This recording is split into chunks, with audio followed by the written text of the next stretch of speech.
The night was quiet in Ouagadougou, too quiet. President Ibrahim Traoré stood by the window of the palace, watching the city sleep. The wind was dry and full of dust, but he felt something else in the air. Something wrong. For weeks, strange things had been happening. Military plans were leaking. Secret meetings were no longer secret. Enemies seemed to know too much. Ibrahim knew this wasn't luck. Someone close to him was a traitor. He felt it deep in his bones. Burkina Faso had broken free from foreign control. Ibrahim had kicked out foreign troops. He had taken back the country's gold, its land, its voice. But powerful countries were angry, and now they were trying to sneak back in with spies. Then one night he got a message. A young soldier named Captain Naba Zongo had found something strange. He was in the north checking radio signals when he picked up a secret message. It was hidden inside a fake farming report. But the message wasn't about farming. It had maps. It had names. It had secrets only the president's team should know. Ibrahim called a secret meeting at midnight. Only his closest people were allowed in. No phones, no outside contact. Zongo put the papers on the table.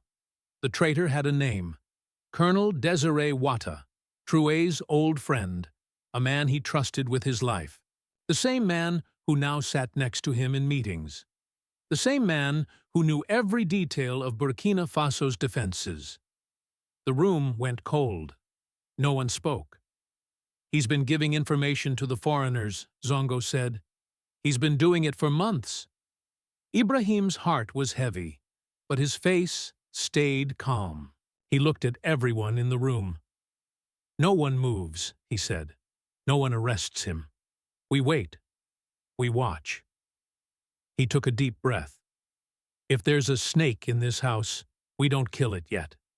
First, we follow it to the nest. The hunt had begun. The next few days felt like walking through fire.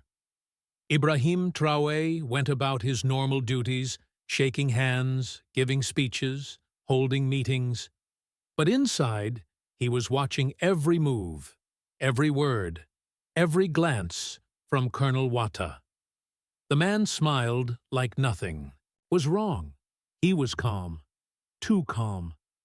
But behind the scenes, Ibrahim's secret team was working day and night. Captain Zongo and a group of trusted soldiers were following Ouattara quietly. They tapped his phone, tracked his car, and watched who he met. What they found was shocking. Colonel Ouattara had been sneaking out of the palace late at night. He always took a black car, no escort, and each time he went to the same place, a quiet house near the French embassy. It looked empty, but Ibrahim knew better. It was a spy house. The team planted a tiny camera across the street. One night, they saw it. Ouattara entering the house and meeting two foreign men in suits. One of them was from the U.S., the other a European. They gave him a black suitcase. He gave them a file. Inside, that file was the president's travel plan for the next month. That was it. Proof. Ibrahim watched the video himself. He stood in his dark office, fists clenched. His own friend, the man who once took a bullet beside him in battle, was selling him out like a cheap product. But Ibrahim didn't get angry. He got smart. He picked up the phone and said only 2 words to Captain Zongo. It's time. They prepared a trap. The next day, Colonel Ouattara was told to attend a security meeting at the top floor of the defense building. He walked in like always, calm and smiling. But this time, there were no handshakes. Just 10 soldiers with guns and President Ibrahim Traoré himself waiting. The smile on Ouattara's face faded. You were my brother, Ibrahim said, his voice like thunder. Why? Ouattara didn't speak.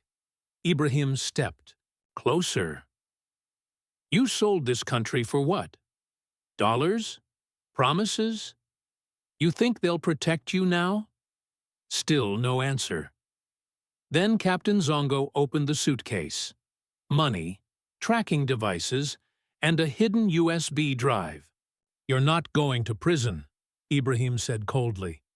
You're going to talk. The room went silent. A storm was coming. Colonel Wata sat alone in a cold, dark room underground. No windows, no clock, just silence. He hadn't slept in 2 days. Hitai was no longer the proud soldier. Now he looked like a broken man. President Ibrahim Traoré stood behind a one-way mirror watching him. His face showed no emotion, but inside his heart was heavy. This was the man he once called a brother. They had shared food, stories, and war. Now they were enemies. Captain Zongo stepped into the room and placed the USB drive on the table. "We opened it," he said. "It's all there. Every file you gave them, every secret." Wata looked down. "You don't have to talk," Zongo added. "But when they find out you've been caught, they'll throw you away like trash. They don't care about you. We're your only chance now." Hours passed. No answers. Then, finally, Wata broke. He started talking. He told them everything. The U.S. and European agents had approached him 1 year ago. First they offered compliments, then money, then promises, a house in Paris, a job with the UN, power after Ibrahim fell. They wanted to control Burkina Faso again. Its gold, its land, its politics. And he believed them. "I thought they would protect me," he said softly. "But now, I see they were using me." Ibrahim entered the room. He sat across from his old friend. For a long moment, there was silence. Then Ibrahim spoke, calm but firm. "You didn't just betray me. You betrayed the people, the mothers in the villages, the soldiers fighting every day. You sold their future." Wata couldn't look him in the eye. "I'm sorry," he whispered. Ibrahim stood. "You'll answer for what you've done, but first, you'll help us stop them." And so began a new mission, a secret plan.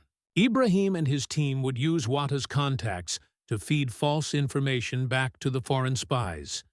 They would turn the game around. They would strike from within. For every lie sent out, they planted a trap. For every message received, they learned their enemy's next move. Soon, one embassy official vanished. Another was quietly flown out of the country. A third was exposed in the media. Burkina Faso was no longer the hunted. It was the hunter. And at the center of it all stood Ibrahim Traoré, calm, brave, and unshaken. A leader who didn't just fight with weapons. He fought with truth, courage, and heart. The shadow war had begun, but the people now had a guardian. Their lion was awake. The days that followed felt like walking on fire. President Ibrahim Traoré knew he couldn't rest. The enemy was powerful, rich, silent. But now they were also blind. With Colonel Wata's help, they fed lies to the foreign agents, fake documents, made-up plans, even false military routes. The spies believed everything. They trusted Wata. They thought the game was still theirs, but they were falling into a trap. Captain Zongo ran the entire operation from a hidden room deep in the Ministry of Defense. There were maps on the walls, blinking lights, and radios buzzing day and night. Ibrahim visited every night in secret, guiding every move. Then the big chance came. One of the foreign agents, a man named Reed, working under the title of Agriculture Advisor, sent a message. He wanted to meet Colonel Wata at a safe house just outside the capital. He said it was urgent. He wanted to secure the next phase. That meant one thing. They were planning something big, something dangerous. Ibrahim's eyes burned with fire. "We end this now," he said. He ordered a full silent operation. No uniforms, no noise, just shadows. At midnight, Colonel Wata entered the safe house, wearing a hidden mic and a tiny tracker in his belt. His hands were shaking. He knew this could be the end of him if things went wrong, but he also knew he owed it to his country. Inside, Reed and another European agent were already waiting. "You've been quiet," Reed said coldly. "Is the president suspicious?" Wata kept his face calm. "He trusts me. I brought the next phase files." He handed them a fake folder. Then Reed leaned closer. "You need to be ready. It's time to finish him. The president must fall before the elections." Outside the safe house, Ibrahim was listening through the headset. His eyes narrowed, his jaw tightened. That was it. He gave the order. Like ghosts in the night, Zongo's team moved in. Doors burst open. In seconds, the room was surrounded. Reed and his partner froze. Guns were pointed at their heads. "You're under arrest," Zongo said. "You have no right," Reed shouted. "We're diplomats." "Not tonight," Zongo replied. "Tonight, you're caught." As the agents were dragged away, Ibrahim stepped into the room. No guards, no weapon, just him. Reed looked at him with hatred. "You think you've won?" "I didn't win," Ibrahim said calmly. "Burkina Faso did." The world woke up the next morning to shocking headlines. Foreign spies caught in Burkina Faso espionage plot. Traoré exposes secret plan to destabilize government. Embassies went silent. Foreign statements were full of excuses. But inside they knew they had been stung. And the man who led the sting, a soldier, a patriot, a lion who would not kneel. The morning after the arrests, the sun rose differently over Ouagadougou. It was brighter, stronger. Like the land itself could feel the truth had come to light. Crowds gathered outside government buildings, radios buzzed in market stalls, and people whispered in the streets. The president caught them. They were going to destroy us, and he stopped them. Ibrahim Traoré saved the country. Inside the Kosham Palace, Ibrahim stood alone on the rooftop, staring out over his people. He didn't smile. His face was calm. But inside him was fire, not of anger, but of duty. He had made it through the shadows, but the war was far from over. He called a national address that evening. No fancy words, no long speeches. He walked to the podium wearing his army uniform, simple, sharp, and full of meaning. The whole country watched. "I speak to you tonight not as a president," he said, "but as your brother, your son, your soldier." His voice was steady. His eyes were strong. Foreign powers tried to poison our nation from the inside. They used one of our own to steal our plans, our dreams, and our future. They wanted chaos. They wanted fear. He paused. The room was silent. But they failed. The crowd outside cheered. People clapped in homes, in tea shops, even in the remote villages where electricity was rare. But respect for courage was deep. "I will never sell this country," he said. "Not for gold, not for deals, not for power. Burkina Faso belongs to its people, and I swear to protect it with my life." He raised his hand high. "This is my oath. I will never kneel to foreign masters. Never again." The words hit like thunder. Across the continent, young leaders listened. Activists cheered. Even elders who once doubted him now nodded with pride. Traoré was more than a president now. He was a symbol, a shield. Later that night, as the city returned to peace, Ibrahim sat with Captain Zongo under the stars. "You did well," he told the young man. Zongo smiled. "I followed your lead, sir." Ibrahim looked up at the sky. "They'll try again, maybe in another way, maybe with another face. Then we'll stop them again," Zongo said. Ibrahim nodded slowly. "Yes, as long as we stand together, they'll never take this land."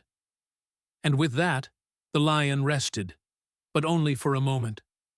Because heroes like Ibrahim Traoré don't sleep for long. They rise with the people. They fight in silence.